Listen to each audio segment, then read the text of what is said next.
Mayroon po ngayong kumakalat na isang video, mga sangkay, kung saan sinasabi daw na itong si Amy Marcos ay hindi daw tunay na anak ni Ferdinand E. Marcos. Ang tanong dyan, totoo kaya?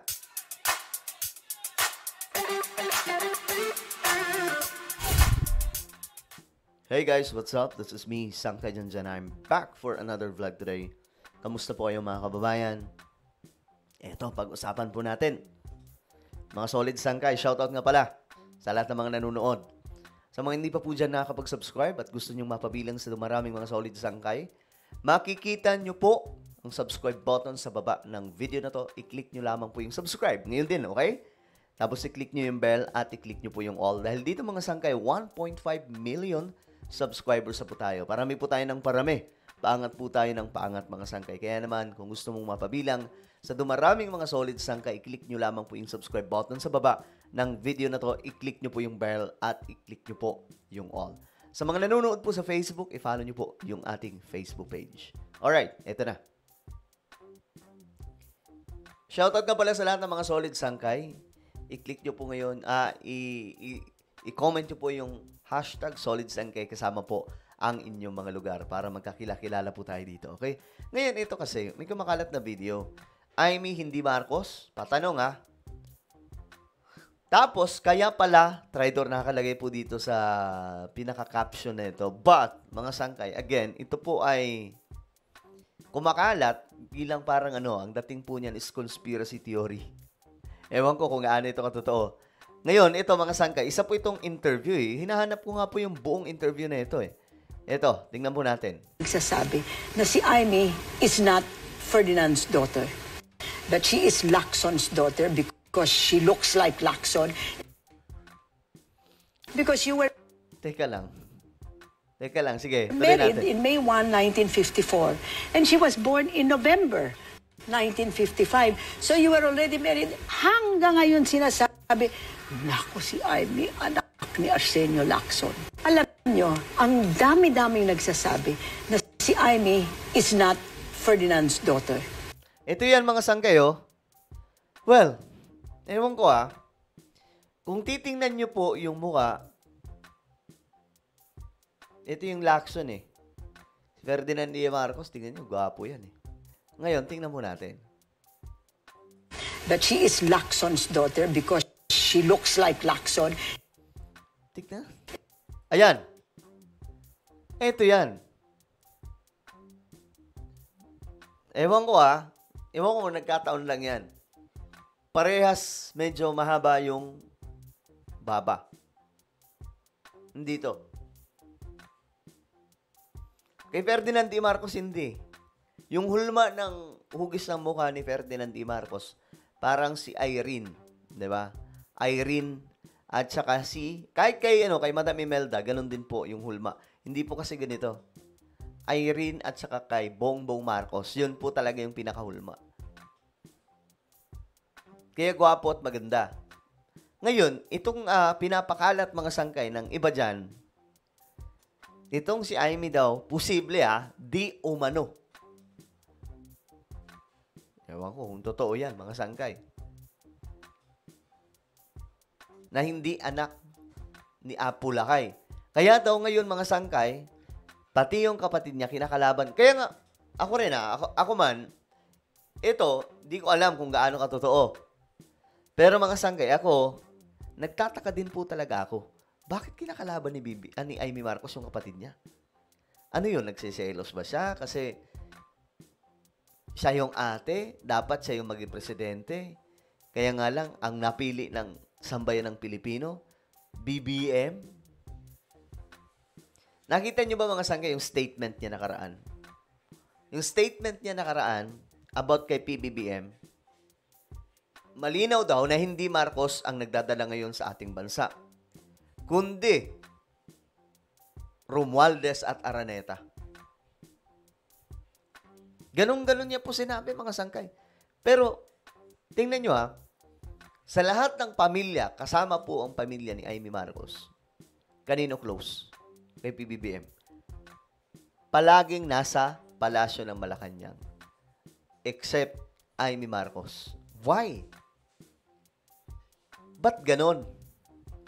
Di ba magtaka ka? Pero mga sangkay, kayo tingnan nyo po yung muka. Kayo na po mismo humusga. Ito kasi bakita ko sa inyo.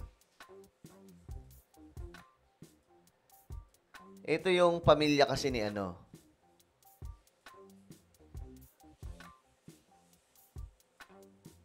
Ito yung pamilya ni Ferdinand E. Marcos.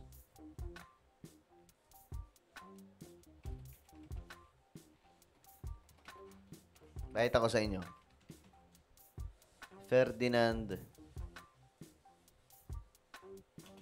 E. Marcos family.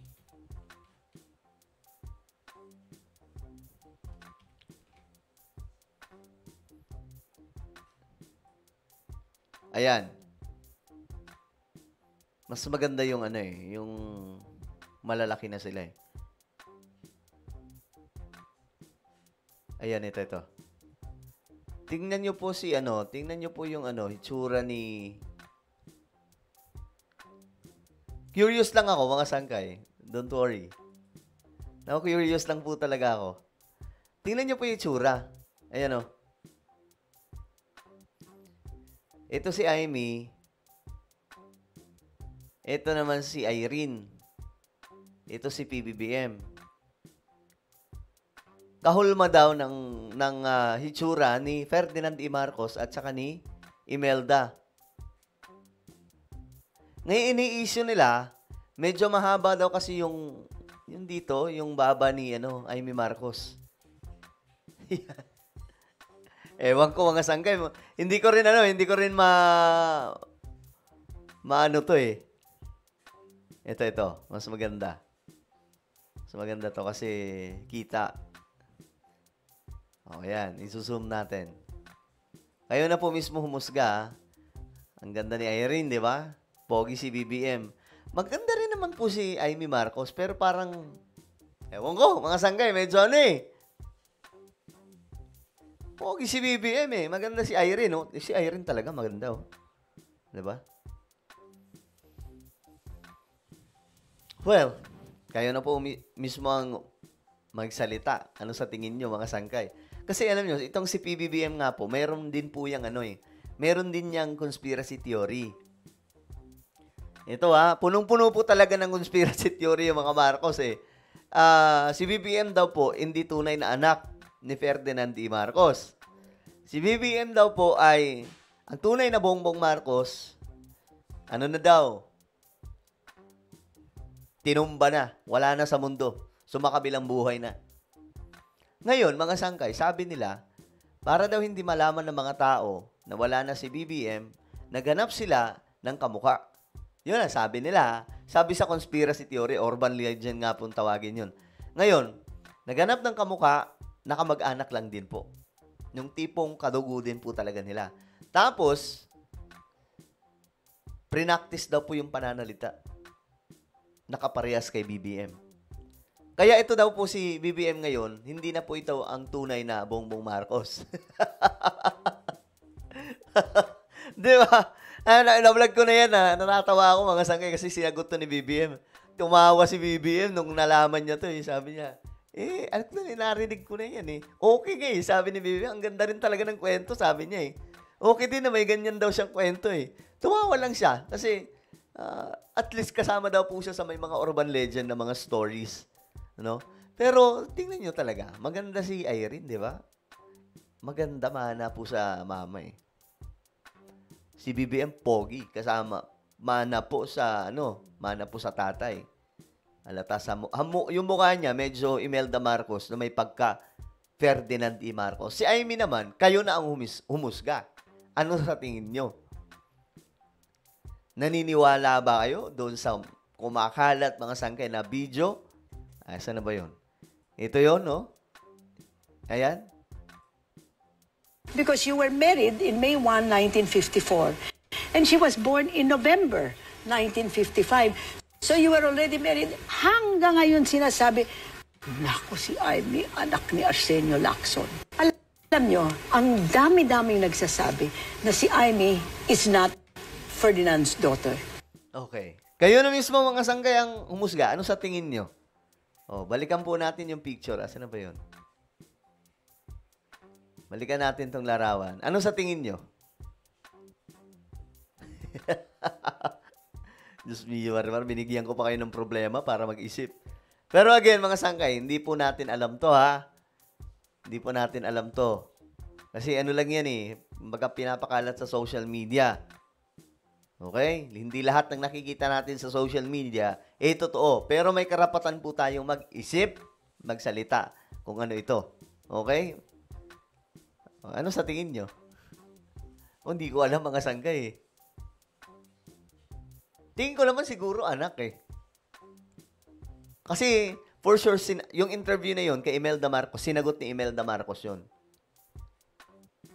Pinaliwanag niya na maayos. Pero kayo, mga sangkay, ano sa tingin nyo? Comment down below. Mayroon po tayong YouTube channel, Sangkay Revelation. Hanapin nyo po ito sa YouTube. Kapag nakita nyo na, i-click nyo po yung subscribe, i-click ang bell, at i-click nyo po yung all. Ako na po yung magpapaalam. Mag-iingat pong lahat. God bless everyone.